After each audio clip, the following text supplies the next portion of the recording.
दोस्तों, अपने community post पर मैंने आप सबको एक बहुत ही रहस्यमयी जीव के बारे में जानकारी देने की बात कही थी। उस जीव का एक स्केच आप इस समय अपनी स्क्रीन पर भी देख सकते हैं। तो आज मैं आप सबको इस जीव के बारे में कुछ ऐसी बातें बताऊंगा जिसे जानकर आप बिल्कुल हैरान रह जाएंगे। और हाँ, कुछ लोगों को लग रहा होगा कि ये वीडियो डरावना नहीं होगा, तो उनको मैं पहले ही बता देना चाहूँगा कि ये वीडियो आपकी सोच से भी ज़्यादा भयानक और रियल है।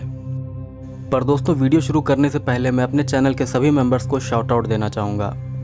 तो Bruce Wayne, Ashish Thapa, Khagesh Chaudhary, 360 fail channel, decent Maddy, Haresh Sharma, tech boy, Randeep Mor, Nishant, खौफनाक कहानियाँ, Abhisar Shukla, all types stories, Dhwani Patel और अमैन गेमर, आप सभी का बहुत बहुत धन्यवाद मेरे चैनल की मेंबरशिप लेने के लिए।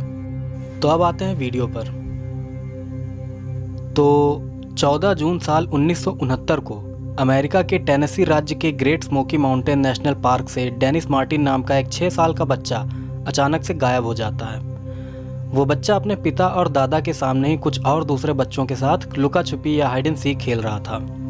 वो सभी बच्चे कुछ देर के लिए झाड़ियों में छिपे थे। फिर थोड़ी देर बाद वो सभी बच्चे झाड़ियों से बाहर आ गए, पर डेनिस झाड़ियों से बाहर नहीं निकला। ये देखकर उसके पिता विलियम मार्टिन बहुत घबरा गए। फिर वो डेनिस को झाड़ियों के आसपास ढूंढने लगे, लेकिन डेनिस उन्हें वहां पर कहीं भी नहीं मिला। इसके बाद डेनिस के पिता ने फॉरेस्ट रेंजर्स को इस घटना की जानकारी दी। फिर फॉरेस्ट रेंजर और डेनिस के पिता विलियम मार्टिन साथ मिलकर डेनिस को ढूंढने लगे। डेनिस को ढूंढते ढूंढते रात हो गई, लेकिन डेनिस उनको कहीं नहीं मिला। इसके बाद विलियम मार्टिन ने अपने बेटे डेनिस को ढूंढने के लिए पूरी ताकत लगा दी। चाइल्ड मिसिंग का ये केस इतना ज़्यादा हाईलाइट हुआ था कि सैकड़ों लोग विलियम मार्टिन की मदद करने के लिए आ गए थे। इसके बाद डेनिस को ढूंढने के लिए एक बहुत बड़ा सर्च एंड रेस्क्यू ऑपरेशन चलाया गया। इस ऑपरेशन में 1400 लोगों ने लगातार 15 दिनों तक 150 स्क्वायर किलोमीटर के एरिया को छान मारा, लेकिन फिर भी डेनिस उनको कहीं नहीं मिला।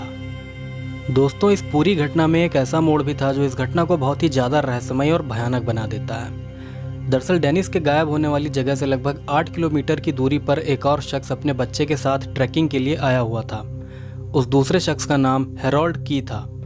उस शख्स ने डेनिस के गायब होने के 1 घंटे बाद अपने से कुछ दूरी पर एक बहुत ही भयानक चीखने की आवाज़ सुनी थी।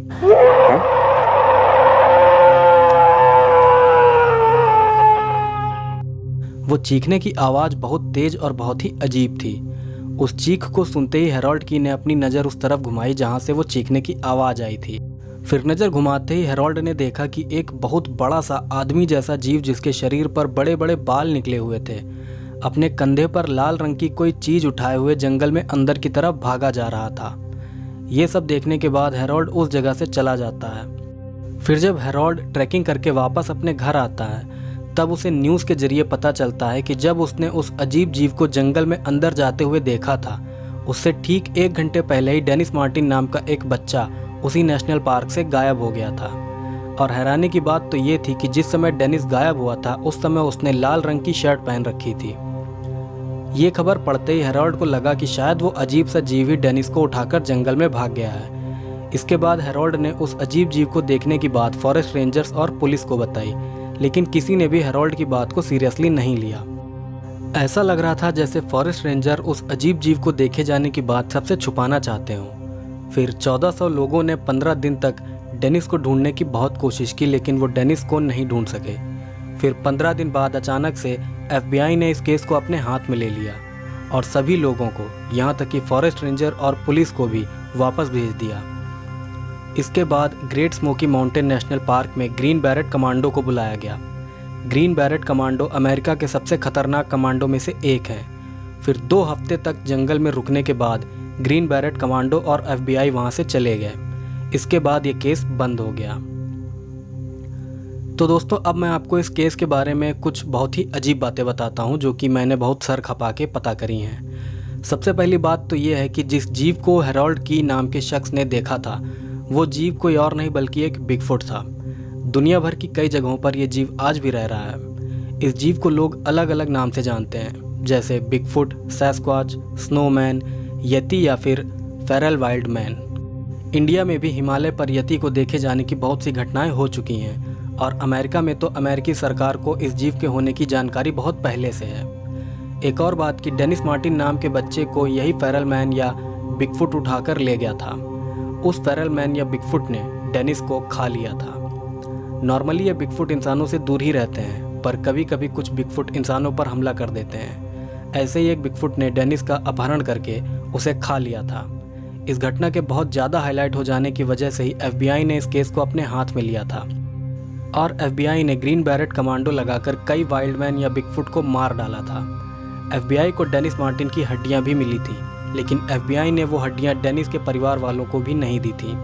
यहाँ तक कि FBI का एक ऑफिसर जो डेनिस मार्टिन के केस पर काम कर रहा था, उसने कुछ समय बाद सुसाइड भी कर लिया था। उस FBI एजेंट का नाम जिम राइक था।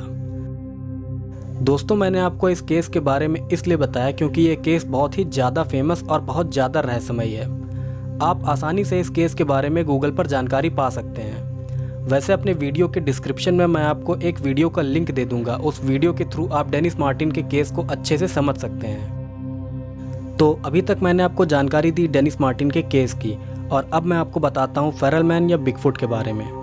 सबसे पहली बात तो यह है कि इंसान बंदरों से नहीं बल्कि वानरों से विकसित होकर इंसान बना है। बंदर और वानर में बहुत अंतर होता है, ये बात आप खुद चेक कर लेना।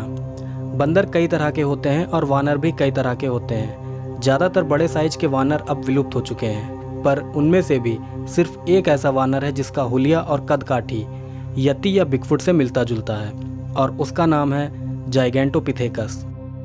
इस समय आप अपनी स्क्रीन पर देख सकते हैं कि एक जाइगेंटोपिथेकस कैसा होता था। ये बड़े आकार का वानर आज से लगभग 1 लाख साल पहले विलुप्त हो चुका है, ऐसा कुछ वैज्ञानिकों का मानना है। हालांकि मुझे लगता है कि ये जीव आज भी जिंदा है, बस ये जीव इंसानों से दूरी बनाकर रहता है। इस जीव को इंडिया में यति, अमेरिका में बिगफुट और कनाडा में सास्क्वाच कहा जाता है। इसका एक और नाम फेरल वाइल्डमैन भी है। ये नाम बड़े बड़े रिसर्चर यूज़ करते हैं, और सबसे हैरानी की बात यह है कि ये जीव बहुत समझदार है। और यही नहीं बल्कि इनकी अपनी लैंग्वेज, अपनी भाषा भी है। ये जीव अपनी भाषा के जरिए आपस में संपर्क करते हैं। मेरे पास इनके आपस में बात करने का ऑडियो है, और मेरे पास इस जीव का वीडियो भी है, वो भी बिल्कुल क्लियर क्वालिटी में। बिगफुट का वो वीडियो मैं यहाँ पर अपलोड नहीं कर सकता क्योंकि इससे मेरे लिए प्रॉब्लम हो सकती है, इसलिए वो वीडियो मैं अपने इंस्टाग्राम पर अपलोड कर दूंगा। आप लोग मेरे इंस्टाग्राम को चेक कर सकते हैं। एक और बात कि अमेरिका और कनाडा में रहने वाली पुरानी जनजातियों के लोगों को इन जीवों के बारे में बहुत पहले के समय से ही जानकारी है। ये लोग जानते हैं कि इन बर्फीले जंगलों में 2 पैरों पर चलने वाले बहुत बड़े बड़े जीव रहते हैं। दोस्तों, टॉड स्टैंडिंग्स नाम के एक बिगफुट रिसर्चर ने, जो कि 12 सालों से बिगफुट या सैस्क्वाच पर रिसर्च कर रहे हैं, उन्होंने इस बिगफुट या सैस्क्वाच की कई असली वीडियो भी रिकॉर्ड की है। उनका एक वीडियो मैं अपने इंस्टाग्राम पर भी अपलोड करूंगा। ये वही वीडियो है जिसकी बात मैंने अभी थोड़ी देर पहले की थी। बाकी टॉड स्टैंडिंग्स के वीडियो में से ये एक इमेज है जो मैं अभी आपको दिखा रहा हूँ। ये एक असली बिगफुट की फ़ोटो है। मुझे ये पिक रियल लगती है क्योंकि टॉड स्टैंडिंग्स ने इस पिक्चर को अच्छे से एनालिसिस करके बताया था कि ये एक असली पिक्चर है। बाकी आप इसे झूठ माने या सच, ये आपके ऊपर है। और हाँ, जितने भी ऑडियो क्लिप और वीडियो क्लिप की बात मैंने इस वीडियो में की है, वो सब मैं अपने इंस्टाग्राम पर अपलोड करूँगा। ऐसा इसलिए ताकि मेरे चैनल को कोई खतरा ना हो। बाकी एक बात मैं आपसे और कहना चाहूँगा कि टॉड स्टैंडिंग के चैनल का लिंक मैं आपको इस वीडियो की डिस्क्रिप्शन में दे दूँगा। आप उनके चैनल को भी चेक कर सकते हैं और देख सकते हैं कि उन्होंने खुद कितनी रिसर्च करी है बिगफुट के ऊपर। तो दोस्तों, आज का वीडियो यहीं पर ख़त्म होता है। मुझे पता है कि मैं बहुत ज़्यादा लेट हूँ, और मैं कम्युनिटी टैब के ज़रिए भी अपने लेट होने की वजह नहीं बताता हूँ, या नहीं बताता हूँ कि क्या दिक्कत है, क्या परेशानी है। ऐसा मैं इसलिए नहीं करता हूँ क्योंकि कुछ लोग गालियाँ देते हैं, और मुझे भैया गाली खाने का कोई शौक़ नहीं है, इसलिए मैं बताता ही नहीं हूँ। सीधे वीडियो लाओ, नहीं तो कुछ मत बताओ। बाकी पहले काम बहुत था, उसके बाद महामारी इतनी भयानक फैल गई है कि मेरे मोहल्ले से हर दिन 1 या 2 लाशें निकल रही हैं। मेरे घर से भी एक फैमिली मेम्बर की डेथ हो चुकी है। बाकी अगले हफ्ते से वीडियो रेगुलर आएगा, मेरी कोशिश रहेगी। धन्यवाद।